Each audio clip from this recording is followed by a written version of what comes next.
Hi everyone, welcome back to my channel RMB to Take. আশা ৰাখিছো আপোনালোক সকলোৱে ভালে আছে আৰু আজিৰ এই ভিডিঅ'টোত আমি আলোচনা কৰিব লৈছো এটা ভ্যাকেন্সিৰ ওপৰত আৰু এই ভ্যাকেন্সিটো লাইছে BCPL Brahmaputra cracker and polymer limited detail এডভাৰটাইজমেন্টটো আমি এবাৰ চাম কোড কি পোষ্ট লাইছে প্ৰথম পোষ্টটো হৈছে fire and safety deputy general manager E6 লেভেলত ওলাইছে আপাৰ এজ লিমিট 50 আনৰিজাৰ্ভ ক্যাটাগৰীত ওলাইছে এটা Senior Engineer Chemical E1 ত ওলাইছে Upper Age Limit 30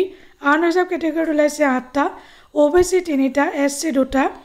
ST এটা আৰু EWS এটা টোটাল ওলাইছে 15টা Next post হৈছে Senior Officer Contract and Procurement E1 লেভেলত ওলাইছে বয়স দিছে 30 বছৰ পোষ্ট ওলাইছে অকল এটা Unreserved Category ঠিক তেনেকৈ Senior Engineer Electricalৰ এটা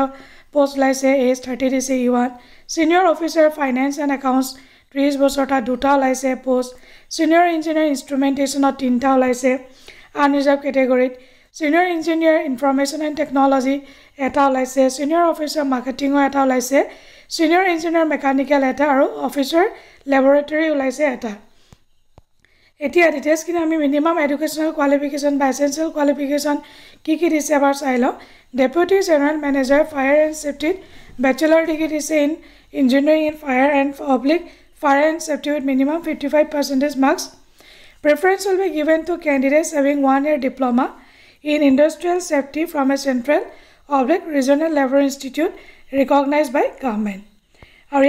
pay scale is 1 lakh or 2,60,000. Our minimum essential experience upper age limit is 50 years. Next, senior engineer chemical karne is 1 year post qualification lagibo. There is including experience in GATE, ET or MT in line. 50,000 or 1,60,000 pay scale. Baki officer level of taking pay scale as or 1 year post qualification besides chemical or bachelor degree besides in chemical, petrochemical, chemical technology, petrochemical technology with minimum 60% marks. Good again upon finance or it post besides CA/ICW.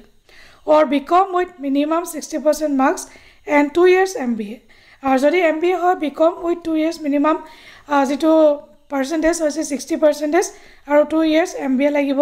with specialization in finance. Are finance specialization হ'ব লাগিব minimum 60% marks or graduate BA with honors in economics with minimum 60% marks and 2 years MBA with specialization in finance বা graduate BA BSc with honors in mathematics are with minimum 60% marks and 2 years MBA or specialization finance থাকিব লাগিব গুটেকিন দিছে graduate in engineering হলো BA BSc কিন্তু MBA degree থাকিব লাগিব আৰু with minimum আৰু যি সকল candidate CA বা ICW আছে তেওঁলোকে only candidates possessing CA ICW qualification should hold fellows/associate membership of ICAI বা ICWAI CA ICW যি সকল ক্যান্ডিডেট তেওঁলোকে এসোসিয়েট বা ফেলো মেম্বাৰশিপ থাকিব লাগিব এখিনি তেওঁলোকে দিছে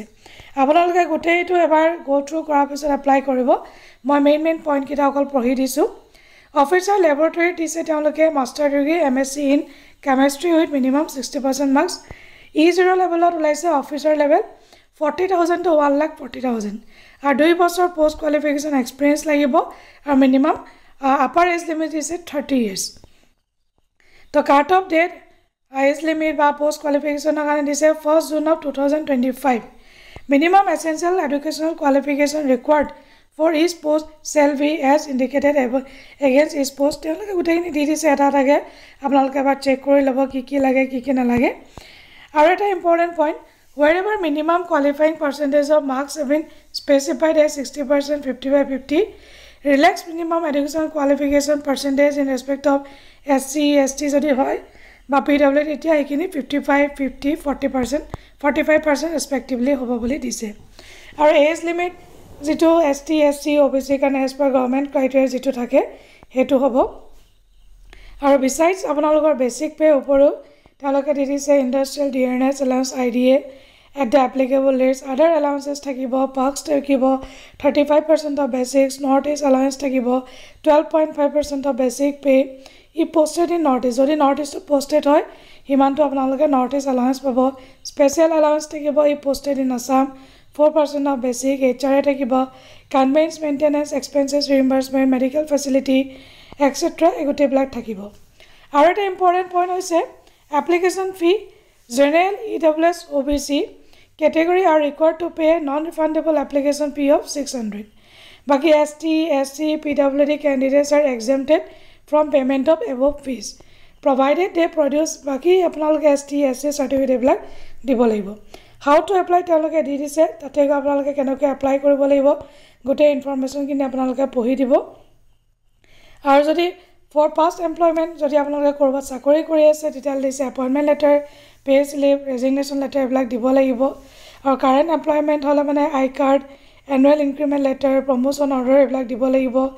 experience certificate apnaloke dibo lagibo এই গোটেইখিনি এবাৰ আপোনালোকে পঢ়ি যাব আশা ৰাখিছো ভিডিওটো আপোনালোকে নিশ্চয় ইনফৰ্মেটিভ বুলি ভাবিব আৰু যদি ইনফৰ্মেটিভ হয় তেতিয়ালে এটা লাইক কৰি দিব চেনেলটো সাবস্ক্ৰাইব কৰিব নাপাহৰিব লগতে ভিডিওটো শ্বেয়াৰ কৰিব নাপাহৰিব আৰু হেকত মই ইম্পৰ্টেন্ট ডেট কিটা আপোনালোকক কৈ দিছো আৰু অনলাইন এপ্লিকেশন ষ্টাৰ্ট ডেট হ'ব from 18 May to 17th of June 2025 আৰু last date of receipt of application form 17 June 2025 17 June 2025 या दिस আপোনালোকে গোটেইখিনি এবাৰ চাই লব আশা ৰাখিছো ভিডিওটো নিশ্চয় আপোনালোকে ভাল পাইছে বুলি আজিলৈ আহো বাই বাই টেক কেয়াৰ জয় হিন্দ